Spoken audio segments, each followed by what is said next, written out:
dikuasai oleh 4 balai dan 8 keluarga besar. Di antaranya adalah keluarga Shen, Luo, Yang, dan Lin. Keempat keluarga ini berkuasa penuh atas seluruh wilayah kota Aning. Makan, minum, tempat tinggal, dan pakaianmu sehari-hari. Semuanya berada di bawah kendali mereka. Dan aku adalah anggota keluarga Shen.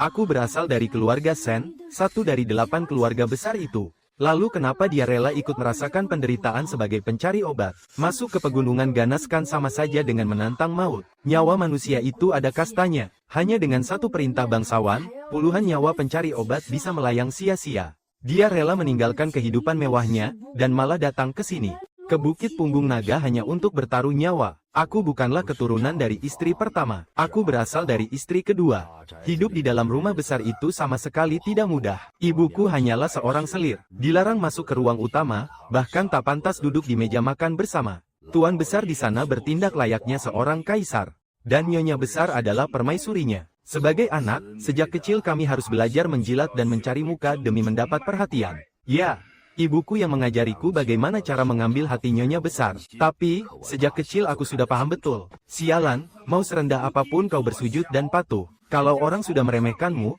ya mereka akan tetap meremehkanmu. Menundukkan kepala sampai menyentuh tanah pun tak ada gunanya. Jadi, tak ada pilihan lain selain angkat kaki dari rumah itu. Bertelanjang kaki, menerjang kubangan lumpur penderitaan. Lalu bangkit kembali demi mengangkat harga diriku. Ya, hanya itu saja. Kalau orang biasa. Untuk bisa mencapai posisiku yang sekarang ini, menghabiskan seumur hidup pun mereka tak akan mampu. Paruh pertama hidupku, aku memisahkan diri dari keluarga Shen. Berjuang mati-matian hanya demi bertahan hidup. Lalu di paruh kedua hidupku, aku beruntung bisa masuk ke dunia mistis. Dan mempelajari ilmu gaib untuk mengukuhkan posisiku. Bisa punya nama besar di wilayah Bukit Punggung Naga ini. Semua itu murni berkat kemampuanku sendiri. Ya, semua berkat kemampuanku. Ilmu rapal mantra milik Paman Huang si ahli gaib, dan ilmu tarik nasib milik Tuan Shen yang sangat terkenal itu. Jangan-jangan, alasan Tuan Shen membahas semua ini, karena dia melihat ada bakat bawaan dalam diriku. Apa dia ingin mengajariku? Liu Zi, apa kau mau belajar ilmu dariku? Belajar ilmu? Siapa yang tak kenal kehebatan Tuan Shen di seluruh jalur kuda teh ini?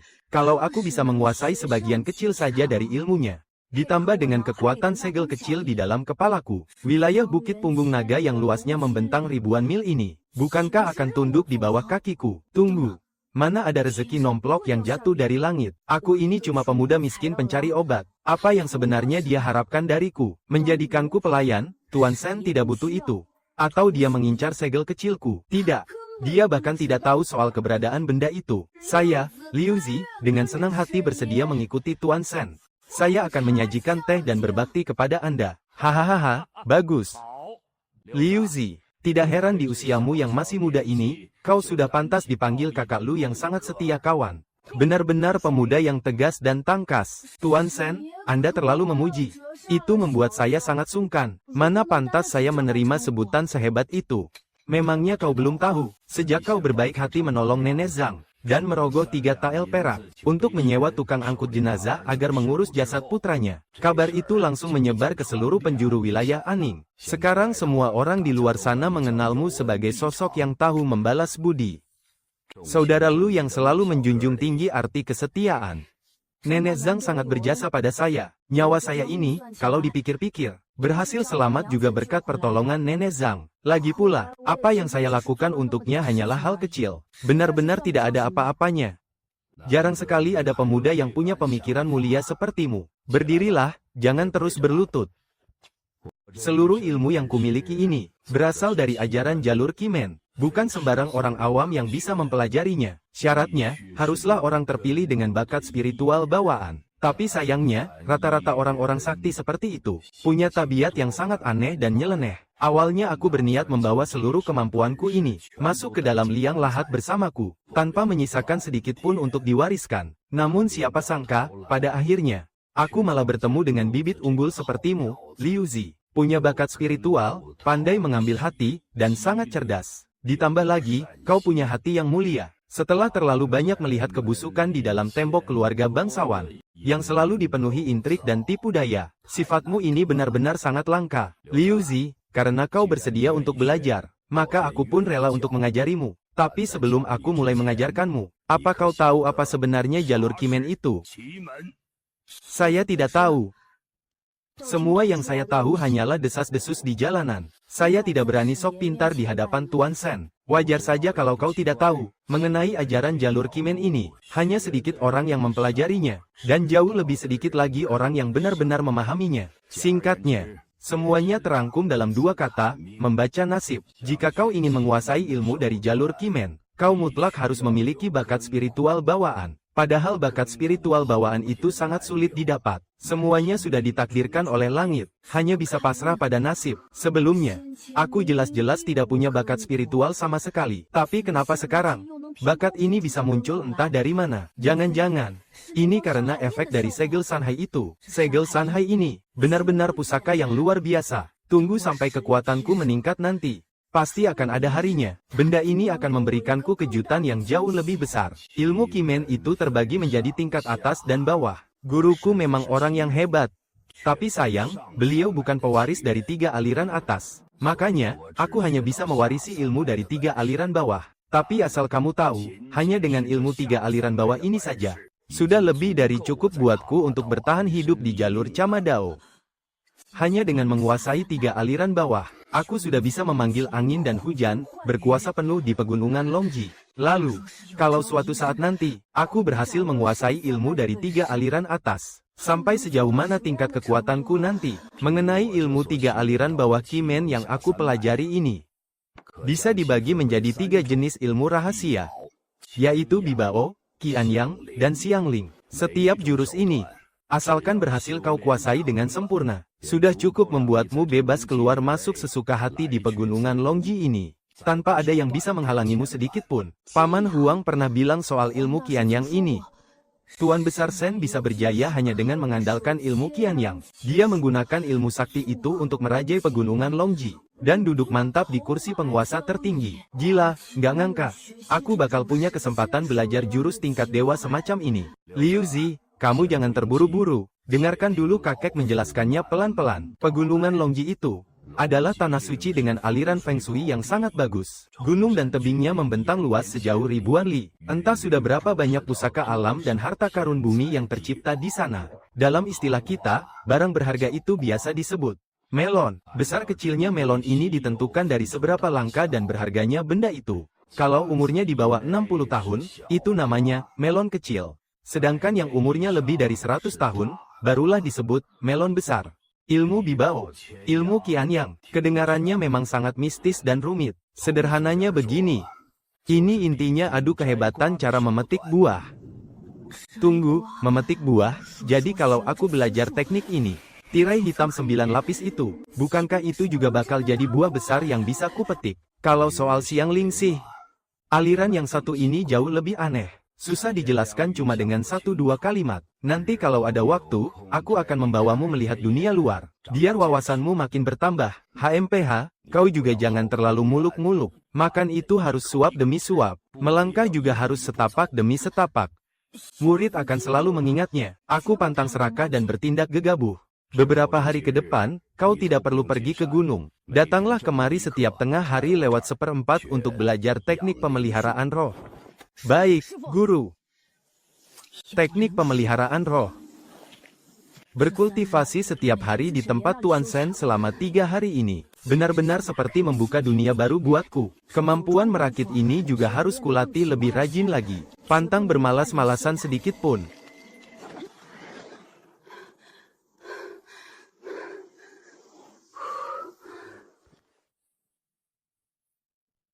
Liu Zi, kau sudah datang. Wangi herbalnya pekat sekali. Tercium jelas padahal tutupnya belum dibuka. Khasiat sari obat ini jauh lebih kuat daripada beberapa hari yang lalu. Kendi ini berisi ginseng usia 30 tahun. Khasiatnya jauh lebih bagus dari yang sebelum-sebelumnya. Cobalah. Ginseng usia 30 tahun. Kalau berhasil ditemukan di gunung, bisa ditukar dengan berapa banyak keping perak? Ya, bisa buat beli berapa mangkuk sup daging domba coba. Kebaikan Tuan Sen dalam melatihku ini benar-benar tidak ternilai harganya.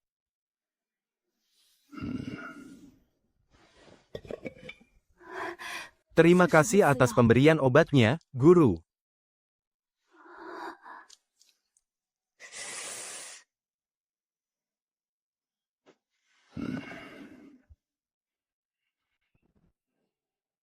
Selama 3 hari ke depan, kau tidak boleh melepaskannya. Soal makan dan minum, aku akan menyuruh orang untuk mengantarnya padamu. Ingat baik-baik, selama 3 hari kau pantang melihat cahaya sedikit pun. Tenang saja, Guru. Liu Zi sama sekali tidak akan melepaskannya. Kain ini gelap sekali.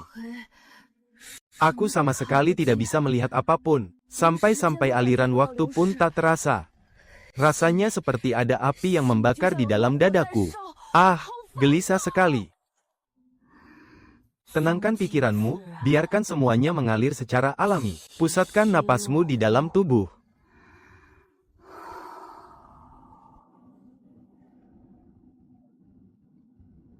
Metode ini katanya untuk melatih penglihatan, tapi sebenarnya, ini untuk melatih keteguhan hati. Mata ditutup selama 3 hari penuh. Kalau ada sedikit saja rasa gelisah dan tidak sabar, maka semua usaha akan hancur sia-sia. Tapi bocah ini bukan cuma sanggup menahan kesabarannya. Keteguhan hatinya bahkan jika dibandingkan dengan para tuan muda dari keluarga bangsawan, masih 100 kali lipat lebih tangguh. Dia benar-benar bibit unggul untuk berjalan di jalur kultivasi. Kau tidak perlu bersikap seformal itu di hadapanku. Sekarang waktu 3 hari sudah berlalu. Kau sudah boleh melepaskan kain penutup matamu. Hah! Setelah ditutup selama 3 hari, akhirnya lega juga rasanya. Ada berapa keping koin tembaga di tanganku ini?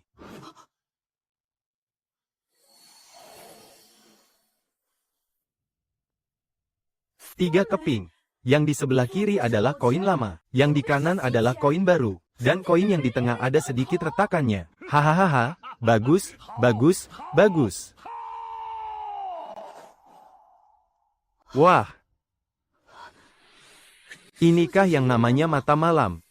Hebat sekali. Di dalam hutan pegunungan yang lebat, begitu langit gelap, rasanya seperti orang buta. Para pencari tanaman obat bahkan tidak akan bisa berjalan sama sekali. Tapi dengan sepasang mata ini, biarpun aku harus menjelajahi hutan lebat sendirian di tengah malam, aku tetap bisa melihat dengan jelas binatang buas dan harta karun di sekitarku. Ini benar-benar keajaiban mutlak bagi para pencari tanaman obat. Lumayan, lumayan. Tidak sia-sia, kita menghabiskan begitu banyak ginseng. Matamu kini terang bak bintang, mampu melihat dengan jelas di dalam gelap. Xiao Liu, kau berhasil. Terima kasih banyak atas ilmu yang Tuan Shen berikan. Kalau bukan karena bantuan ginseng dari Tuan Shen, aku pasti tidak akan pernah mendapatkan keberuntungan sebesar ini. Ah, tidak perlu terlalu sungkan begitu.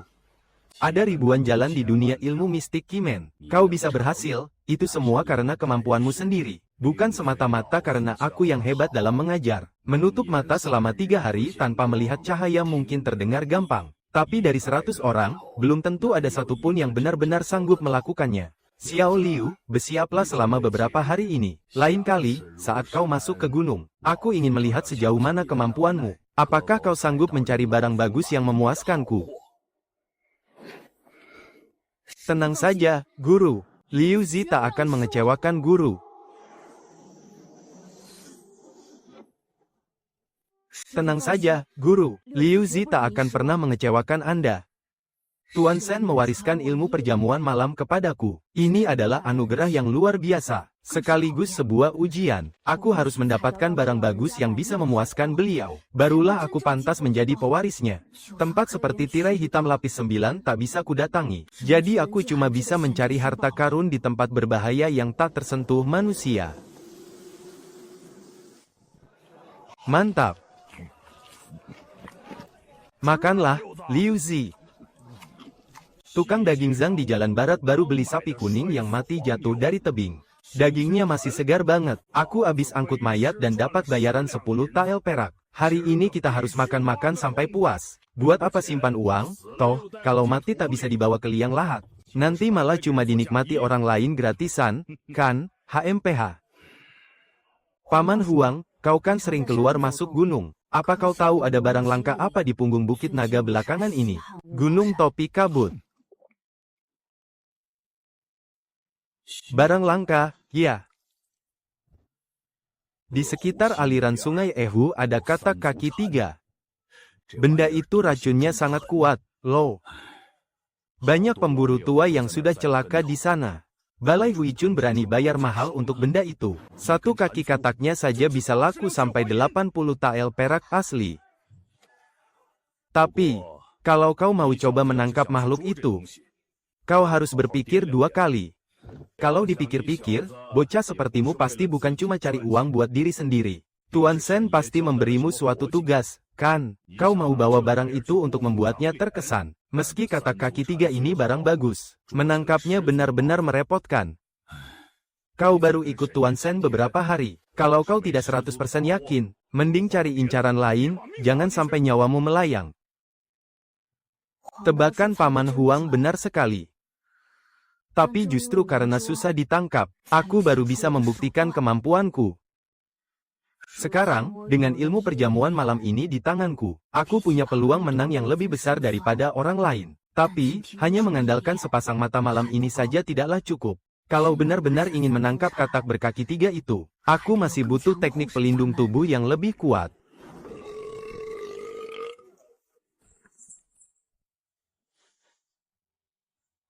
Paman Huang, kan kita sudah sepakat jadi rekanan. Biaya makan kali ini kita bagi 2 saja. Ah, kau ini. Kan sudah dibilang aku yang traktir, buat apa kau keluar uang segala? Paman Huang sudah sangat banyak membantuku. Aku pantang menerima kebaikan orang secara cuma-cuma. Meski saudara sendiri, urusan uang tetap harus jelas. Uang ini harus paman terima. Hah. Hahaha, baiklah. Sifatmu ini memang cocok dengan seleraku, nak.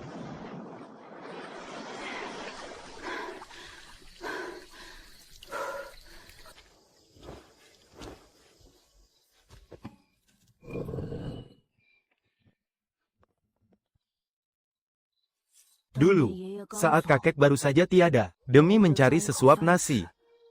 Bahkan bapau basi yang diperebutkan anjing pun pernah kumakan. Kehidupanku yang sekarang ini, dulu, bermimpi pun aku tak berani. Kini aku punya bakat dan koneksi. Aku harus terus memanjat ke atas, selangkah demi selangkah. Pertama, belajar ilmu bela diri untuk memperkuat diri. Lalu, menangkap katak berkaki 3 untuk mengangkat derajatku. Besok pagi-pagi sekali, aku akan pergi ke perguruan Southend.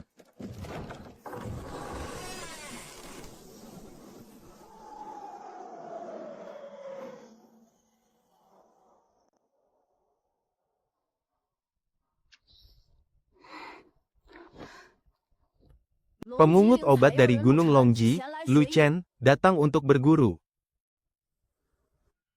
Adik kecil, berguru di perguruan Southend itu tidak semudah memungut tanaman obat, Lo. Kau harus tahan panas terik matahari dan terpaan angin, dibanting, dipukul, dan terus berlatih kuda-kuda. Biayanya saja 40 tael perak untuk 3 bulan. Itu pun belum termasuk biaya ramuan obat dan makanan harianmu. Aku tidak takut menderita. Haha. Senior Li, buat apa buang-buang ludah padanya? Di Kabupaten Aning ini, tiap tahun pasti ada saja pemungut obat bermimpi bisa langsung terbang ke langit. Bocah, kau bawa perak yang cukup tidak? Perguruan Southend ini bukan panti amal. Aku kenal dengan instruktur Song Biao. Dia yang menyuruhku datang menemuinya. Instruktur Song Biao, dia itu kan murid inti resmi di perguruan Southend, yang mewarisi ilmu langsung dari sang guru. Bocah pemungut obat yang bau asam ini, kenal dengannya. Ternyata kau kenal dengan guru Song. Oh, pantas saja, ternyata kau masuk lewat jalur guru Song. Kenapa tidak bilang dari tadi? Anak muda, ayo ikut aku ke dalam. Senior Li, aku mau mengantar anak muda ini menemui guru Song. Beliau pasti sedang di halaman belakang, memimpin para senior latihan. Terima kasih sudah repot-repot mengantarnya, Junior Wang.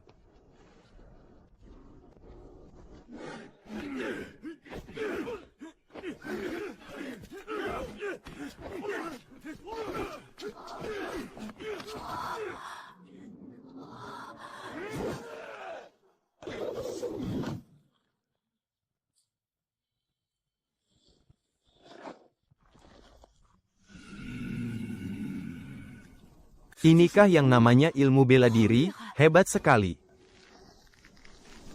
Andai saja aku juga bisa memiliki fisik sekuat baja seperti mereka, daerah mematikan di punggung Bukit Naga itu, pasti bisa kudatangi semuanya.